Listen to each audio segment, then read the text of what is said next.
हरे कृष्णा। आप सभी को राधा अष्टमी की ढेर सारी शुभकामनाएं। आप सभी का दिन शुभ और मंगलमय हो। हे प्रिय भक्तों, आज भाद्रपद मास के शुक्ल पक्ष की अष्टमी तिथि है और आज ही के दिन श्री राधा रानी का प्राकट्य हुआ था। तो आज मैं आपको सुना रही हूँ श्री राधा अष्टमी के दिन सुनी जाने वाली बड़ी ही दुर्लभ और पावन कथाएं।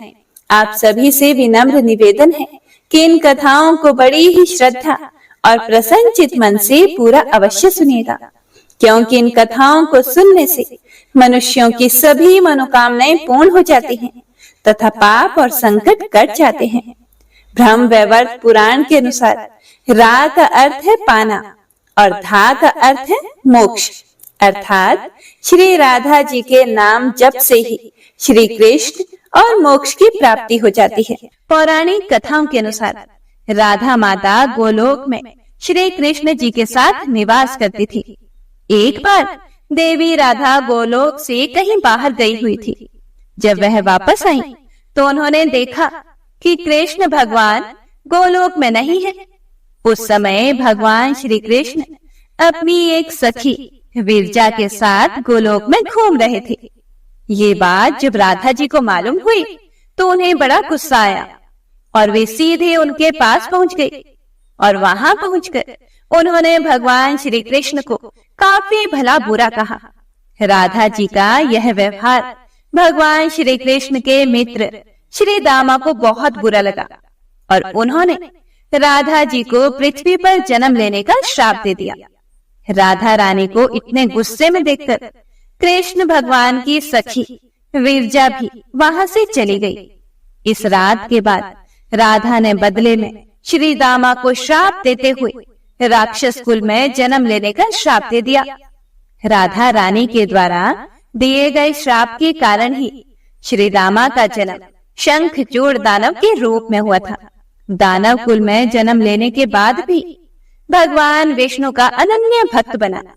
वहीं दूसरी ओर राधा रानी ने भी पृथ्वी पर वृषभानु के घर पुत्री के रूप में जन्म लिया। लेकिन राधा रानी वृषभानु जी की पत्नी देवी कीर्तिदा के गर्भ से नहीं जन्मी थी।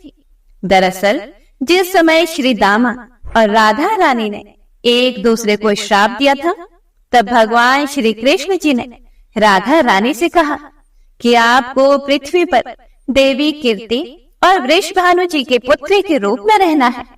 इसके आगे भगवान श्री कृष्ण ने राधा रानी से कहा कि जब आप विवाह के योग्य हो जाएंगी तो आपका विवाह मनुष्य के अवतार में रायाण नामक एक वैश्य से होगा। हालांकि वह भी मेरे अंश अवतारों में से ही एक होगा। आप धरती पर भी मेरी प्रियतम बनकर ही रहेंगी, परंतु हम दोनों को वहां बिछड़ने का दुख सहन करना होगा। हे प्रिय राधा, अब आप धरती पर जन्म लेने की तैयारी करें। सांसारिक दृष्टि से देवी कीर्तिदा गर्भवती हुई और उन्हें प्रसव भी हुआ। लेकिन देवी कीर्ति के गर्भ में योग माया की प्रेरणा से वायु का प्रवेश हुआ और उन्होंने वायु को ही जन्म दिया। जब वह प्रसव पीड़ा से गुजर रही थी, उसी समय महादेवी राधा रानी एक प्यारी सी कन्या के रूप में प्रकट हो गई। जिस दिन राधा रानी प्रकट हुई वह भाद्रपद शुक्ल पक्ष की अष्टमी का दिन था। इसीलिए भाद्रपद शुक्ल पक्ष अष्टमी को राधा अष्टमी के रूप में जाना जाता है। इस दिन भगवान श्री कृष्ण और राधा रानी की पूजा की जाती है। इस व्रत को करने से हमें सभी सांसारिक सुख आनंद प्राप्त होते हैं और ऐसी मान्यता है कि इस व्रत को करने से धन की कमी नहीं होती और घर में बरकत बनी रहती है। हे प्रिय भक्तों, आइए राधा अष्टमी की विशेष कथा का रसपान करते हैं। एक दिन प्रातःकाल का समय था और स्थान था बरसाना में महाराज वृषभानु का आंगन। चारों ओर शुद्ध और पवित्र वातावरण था। पक्षी चहचहा रहे थे। गाय बस गोवर्धन की ओर जाने की तैयारी कर रही थी और गांव की सभी गोपियां अपने अपने घर काम में व्यस्त थी। ऐसे समय में एकदम नन्ही सी राधा रानी अपनी सखियों के साथ आंगन में खेल रही थी और यह खेल भी कोई साधारण खेल नहीं था। उन्होंने श्री कृष्ण की मिट्टी से एक सुंदर मूर्ति बनाई थी और कृष्ण के लिए वे भोजन बना रही थी। अब ऐसे समय में अचानक ऋषि दुर्वासा वहां प्रकट हुए। अब जैसे कि आप सभी जानते हैं कि ऋषि दुर्वासा तीनों लोकों में अपने क्रोध के लिए कितने प्रसिद्ध हैं। उनकी सेवा करके उन्हें प्रसन्न करना तो दूर की बात है, लेकिन उनके सामने भी खड़े रहना पड़े तो लोग भय से मारे कांपने लग जाते हैं। तो बस यह बात राधा रानी और उनकी सखियां भी जानती थी। तो जैसे ही उन्होंने ऋषि दुर्वासा को देखा तो वे सारी सखियां वहां से भाग गई, लेकिन राधा रानी उसी स्थान पर खड़ी रही। उनके शरीर के दिव्य आभा को देखकर दुर्वासा मुनि समझ गए कि ये कोई साधारण कन्या नहीं है, यह स्वयं वृंदावनेश्वरी श्री राधा रानी है। उन्होंने मन ही मन उन्हें प्रणाम किया और फिर राधा रानी से कहा, हे वृषभानु नंदिनी, मुझे अत्यंत भूख लगी है, क्या आप मुझे थोड़ा खीर प्रसाद दे सकती हैं? तब राधा रानी ने उनसे कहा, प्रणाम ऋषिवर, मैं अवश्य ही आपके लिए खीर प्रसाद लेकर आती हूँ। आइए कृपया आसन ग्रहण कीजिए। यह कहकर राधा रानी अपनी माता कीर्तिदा के पास गई और उनसे कहा, मैया मैया, हमारे घर में महान ऋषि दुर्वासा पधारे हैं और वह मेरे हाथों से बनी हुई खीर खाना चाहते हैं। यह सुनकर माता कीर्तिदा अत्यंत प्रसन्न हुई। उन्होंने राधा रानी से कहा कि हे पुत्री, ये तो हमारे लिए अत्यंत सौभाग्य की बात है, अवश्य ही तुम्हें उनके लिए खीर प्रसाद बनाना चाहिए। अपनी माता की आज्ञा पाते ही राधा रानी प्रसन्नता पूर्वक खीर बनाने की सामग्री इकट्ठा करने लगी। उन्होंने सुगंधीदार चावल लिए, श्रेष्ठ गाय का दूध लिया और चीनी ली और फिर चूल्हे के पास बैठ गई खीर बनाने के लिए। और कुछ ही समय में उन्होंने स्वादिष्ट सुगंधीदार खीर तैयार कर ली। अब वह पहुंच गए दुर्वासा मुनि के पास एक पात्र में खीर लेकर। उन्होंने दुर्वासा मुनि को खीर परोसी और जैसे ही ऋषि ने उस खीर का आस्वादन किया तो उन्हें एक दिव्यता का अनुभव हुआ। ऐसा स्वाद उन्होंने आज तक अपने जीवन काल में कभी नहीं चखा था। ऋषि दुर्वासा ने अपने मन की संतुष्टि तक उस खीर का स्वीकार किया। इस प्रकार राधा रानी से अत्यंत प्रसन्न होकर दुर्वासा मुनि ने कहा, हे राधिके, मैं आपके आतिथ्य सत्कार से अत्यंत प्रसन्न हुआ हूँ। मैं आपको वरदान देता हूँ कि जो भी मनुष्य आपके श्रीहस्त से बने हुए भोजन को ग्रहण करेगा, उसकी आयु, कीर्ति और समृद्धि अक्षय बनी रहेगी। और इतना ही नहीं, उसमें प्रतिदिन वृद्धि होती रहेगी। इतना कहकर दुर्वासा मुनि वहां से चले गए। जब राधा रानी की सखियों ने यह सुना तो वे सब अत्यंत प्रसन्न हो गई और तुरंत जाकर उन्होंने माता कीर्तिदा को भी यह शुभ समाचार सुनाया। यह सुनकर माता भी बहुत खुश हुई। हे प्रिय भक्तों, ऐसा शुभ समाचार छिपा कैसे रह सकता है? तो बस जैसे ही यशोदा मैया को इस बात का पता चला तो वे तुरंत बरसाना में माता कीर्तिदा के पास पहुंची और आते ही उन्होंने कहा, अरे कीर्तिदा, मैंने सुना है कि हमारी राधा को महान ऋषि दुर्वासा से विशेष वरदान प्राप्त हुआ है। देखो बहन, अब मैंने तो सोच लिया है और अब तुम भी मना मत करना। बस आज से यह तय हुआ कि अब से कृष्ण के लिए राधा ही भोजन पकाएगी और मैं चाहती हूँ कि राधा प्रतिदिन कृष्ण के लिए भोजन बनाने के लिए मेरे घर पर आए। हे प्रिय भक्तों, यह सुनकर माता कीर्तिदा ने हंसते हुए कहा, यशोदा रानी, जैसी तुम्हारी इच्छा। यह तो मेरी राधा का सौभाग्य होगा जो वह तुम्हारे पुत्र कृष्ण के लिए भोजन बनाएगी। और बस तब से लेकर राधा रानी प्रतिदिन यशोदा नंदन कृष्ण के लिए भोजन बनाने की सेवा करने लगी। हे प्रिय भक्तों, तो यही है रहस्य कि जहाँ कहीं भी श्री कृष्ण के लिए भोग बनता है, उसे राधा रानी की रसोई के नाम से क्यों जाना जाता है? क्योंकि भगवान के लिए जो भी भोग बनाया जाता है, उसका परीक्षण सीधा राधा रानी द्वारा किया जाता है और राधा रानी ही उस भोग को भगवान श्री कृष्ण के पास लेकर जाती हैं और तब श्री कृष्ण उसको स्वीकार करते हैं। इसीलिए कहा जाता है कि जब भी हम भगवान श्री कृष्ण को भोग अर्पित करें, तो उसे पहले गुरु को अर्पित करके और फिर राधा रानी से प्रार्थना करके उनके द्वारा ही भगवान को अर्पित किया जाना चाहिए। तभी भगवान श्री कृष्ण उसको स्वीकार करते हैं। हे प्रिय भक्तों, राधा रानी के अंदर अनेक गुण हैं और उनके गुणों के आधार पर उनके अनेक नाम हैं, जैसे कि गोविंद आनंदिनी अर्थात जो गोविंद को आनंद प्रदान करती हैं। गोविंद मोहिनी मतलब कि जो गोविंद को मोहित करती हैं। गोविंद सर्वस्व अर्थात जो गोविंद की सर्वे सर्वा हैं। कृष्णमयी यानी जो कृष्ण को अंदर और बाहर हर जगह देखती हैं। सर्व लक्ष्मी यानी जो लक्ष्मी देवी की मूल उद्गम स्तोत्र हैं।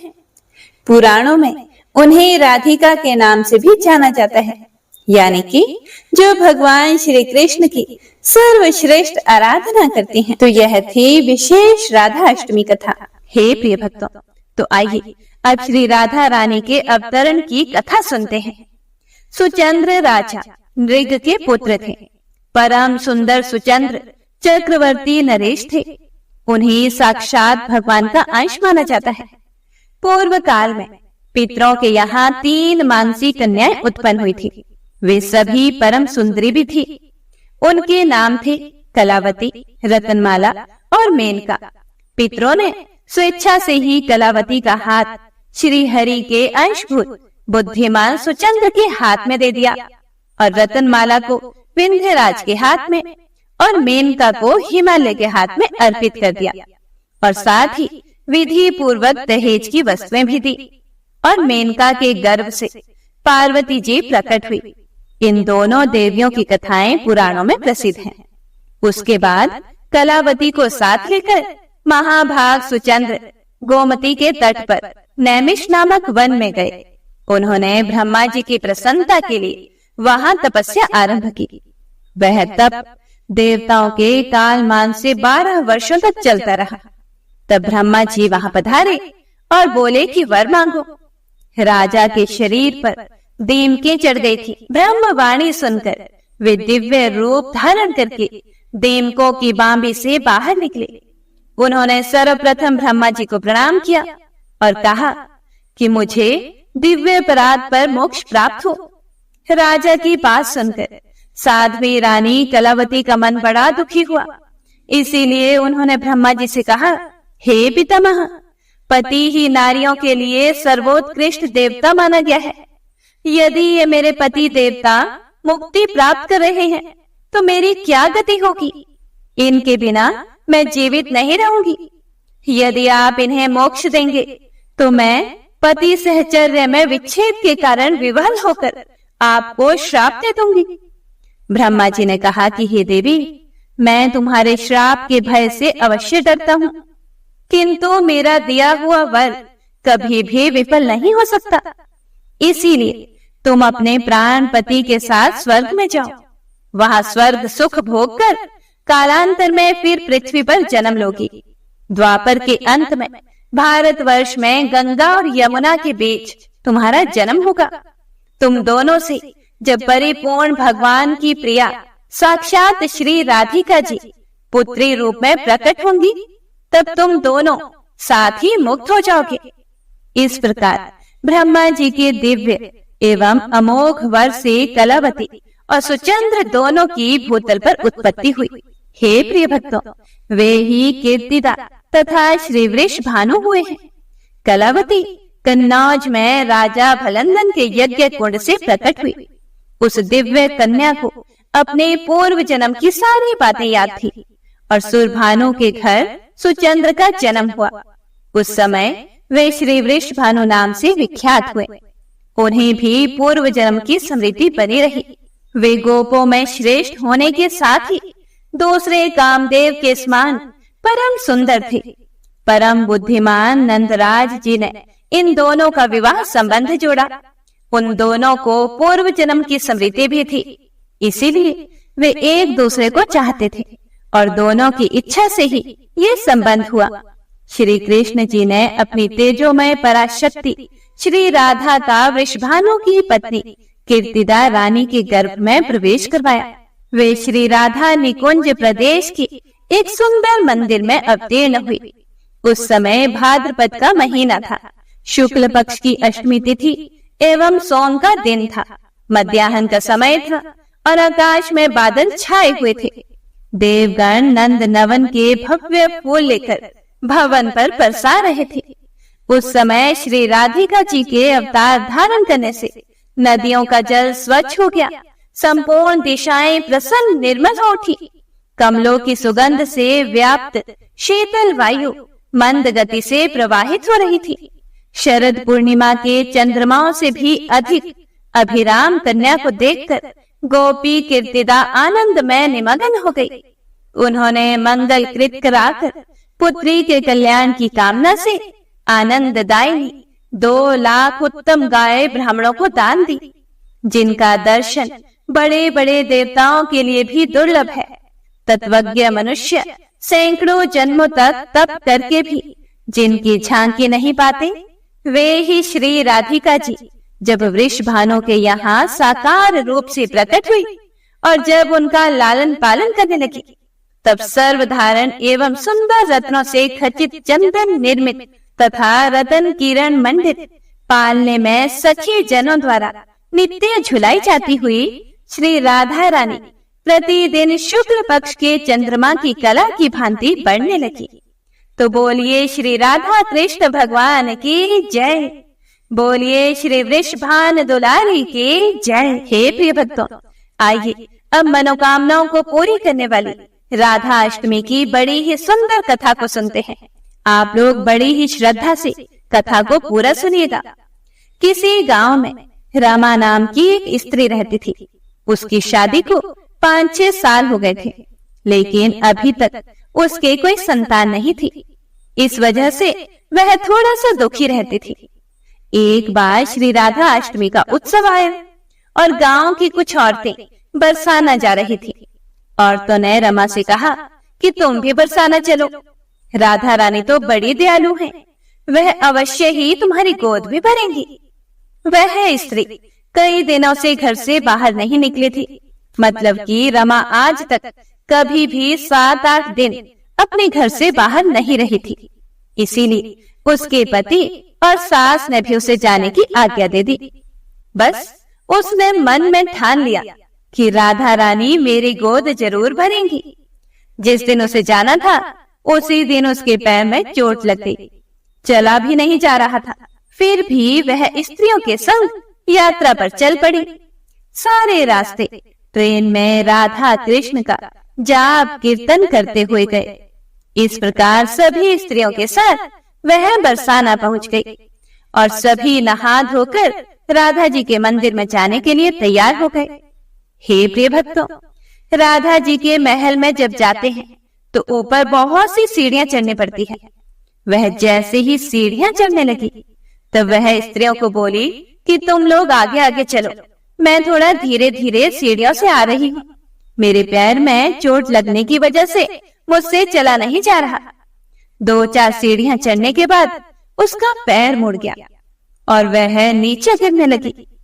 हे प्रिय भक्तों, तभी एक 7-8 साल की कन्या ने उसका हाथ पकड़ लिया। रमा बोली, हे बेटी, आज अगर तुम ना होती तो मैं नीचे गिर जाती। वह कन्या बोली, मैया, मैं तुम्हें ऐसे कैसे गिर जाने देती? फिर रमा ने पूछा, बेटी तुम्हारा क्या नाम है?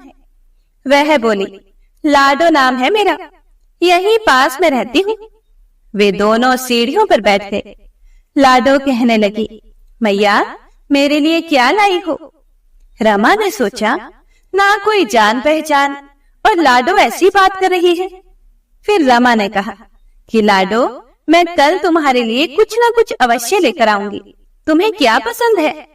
तब लाडो बोली कि मुझे नथनी, गले का हार, कान के कुंडल, चूड़ियां, मेहंदी, घाघरा चोली, यह सब चीजें पसंद है, कुछ भी ले आना। इतना कहकर वह बालिका वहां से भाग गई। जैसे तैसे रमा भी मंदिर में दर्शन करके लौट आई। फिर रमा आकर उस बालिका के बारे में सोचने लगी और फिर रमा ने बाजार से उसके लिए गले का हार और चूड़ियां खरीदी। अगले दिन वहीं जहां वह मिले थे, वह लाडो उसका इंतजार करते हुए मिली।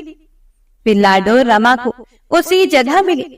फिर चूड़ियां और गले का हार जैसे उसे दिया, वह बोली कि बस इतनी सी ही, और चीजें नहीं लाई, और वह मुंह फुलाकर बैठ गई। तब रमा बोली, अभी मैं 8 दिन के लिए यहीं पर हूँ, रोज तुम्हारे लिए कुछ ना कुछ लाया करूंगी। यह सुनकर लाडो उसकी गोदी में बैठ गई और गले से लग गई। रमा तो रोने लगी, उसे जैसे एक संतान मिल गई। खूब प्यार से उसके सिर पर हाथ फेरा, ऐसे ही वह फिर चली गई। रमा ने मंदिर से आकर घाघरा और चोली उसके लिए बनवाए। ऐसे ही रोज कुछ ना कुछ वह उसे देती रहती। एक दिन रमा कहती है कि अब यह सारी चीजें मुझे पहनकर भी तो दिखाओ, कैसी लगती है?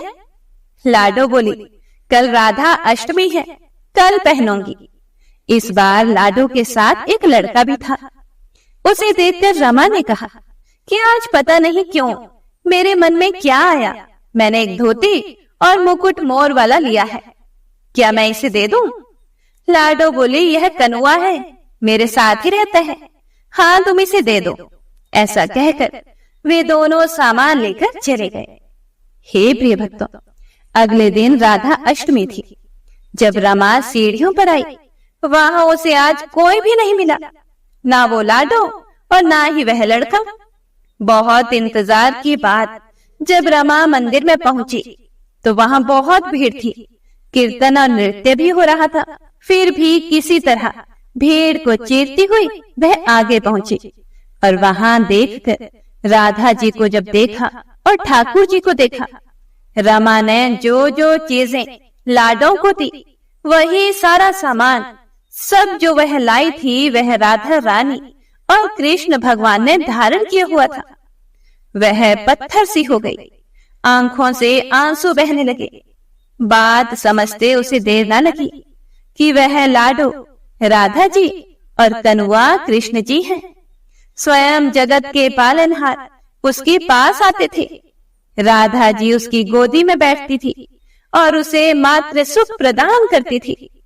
वह तो जैसे बावरी हो गई, दिन रात लाडो लाडो कहती रहती, पुकारती रहती। वह स्त्रियों से बोली कि तुम लोग घर जाओ, मैं नहीं जाऊंगी। उसकी सास और पति भी उसे लेने आए, पर वह साथ नहीं गई। अब तो प्रतिदिन वह सीढ़ियों पर बैठे बैठे आंसुओं से सीढ़ियां धोती, पलकों से बुहारती। ऐसा करते करते उसे 30 वर्ष हो गए। एक दिन एक बालिका उसका हाथ पकड़कर ऊपर अट्टालिका में ले गई। वहां जाकर बोलती है, लो आ गई मैं ही हूं तेरी लाडो। ऐसा कहकर बाहें फैलाकर रमा को बुलाने लगी और अपने गले लगा लिया। हे प्रिय भक्तों, उस दिन रमा ऐसे गले लगी कि पार्थिव शरीर को छोड़कर सदा के लिए अपनी लाडो के पास चली गई। तो प्रेम से बोलिए, कृष्ण भगवान और बरसाने वाली राधा रानी सरकार की जय। एक बार नारद मुनि ने पृथ्वी लोक पर राधा नाम की बड़ी महिमा सुनी और यह भी सुना कि श्री कृष्ण की सबसे बड़ी भक्त राधा रानी है। नारद जी को लगता था कि वही श्री हरि के सबसे बड़े भक्त हैं और अपने मन की शंका का निवारण करने के लिए नारद जी श्री कृष्ण जी के पास गए। श्री कृष्ण जी तो अंतर्यामी हैं।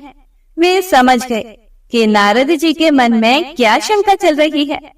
श्री कृष्ण जी ने सोचा कि नारद जी को राधा रानी के प्रेम और भक्ति का अनुभव करवाना ही पड़ेगा। जब नारद जी श्री कृष्ण जी के पास आए तो श्री कृष्ण जी अपना सर पकड़कर बैठे हुए थे। नारद जी ने श्री कृष्ण से पूछा कि हे प्रभु, आपको क्या हुआ है? तब श्री कृष्ण जी कहने लगी कि नारद जी, मेरे सिर में बहुत दर्द है। नारद जी ने पूछा कि प्रभु, आपके इस दर्द का निवारण कैसे होगा? तब श्री कृष्ण जी ने कहा कि अगर कोई मेरा सच्चा भक्त अपने चरणों को धोकर उसका चरणामृत मुझे पिलाए तो मेरे सिर का दर्द ठीक हो जाएगा।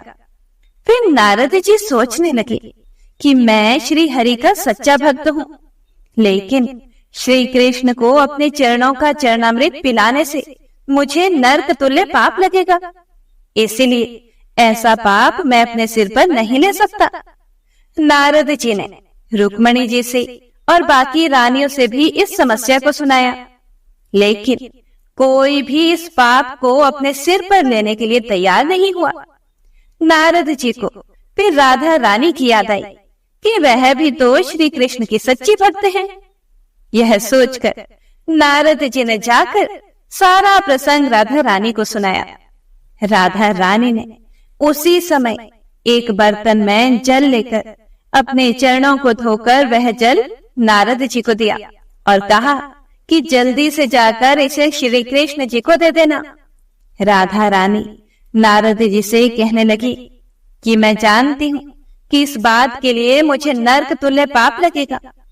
राधा रानी आगे नारद जी से कहती हैं कि श्री कृष्ण के दर्द के निवारण के लिए मैं कोई भी पाप अपने सिर पर लेने के लिए तैयार हूँ।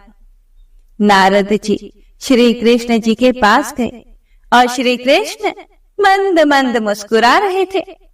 अब तक नारद जी समझ गए कि राधा रानी श्री कृष्ण से निश्चल प्रेम करती हैं और उनकी सबसे बड़ी भक्त हैं, तथा श्री कृष्ण ने यह सारी लीला मुझे यह एहसास कराने के लिए ही रची थी। तो प्रेम से बोलिए राधा कृष्ण भगवान की जय। हे प्रिय भक्तों, तो यह थी आज की राधा अष्टमी की कथा। आपको कैसी लगी ये हमें कमेंट करके जरूर बताइएगा। तो आइए आज श्रीमती राधा रानी के आविर्भाव दिवस राधा अष्टमी के पवित्र पावन पर्व पर हम सब श्री राधिका से प्रार्थना करते हैं कि वे हमें परम भगवान श्री कृष्ण के चरण कमल की शुद्ध भक्ति प्रदान करें और हम सदैव उनकी सेवा में संलग्न रह सके। हरे कृष्णा।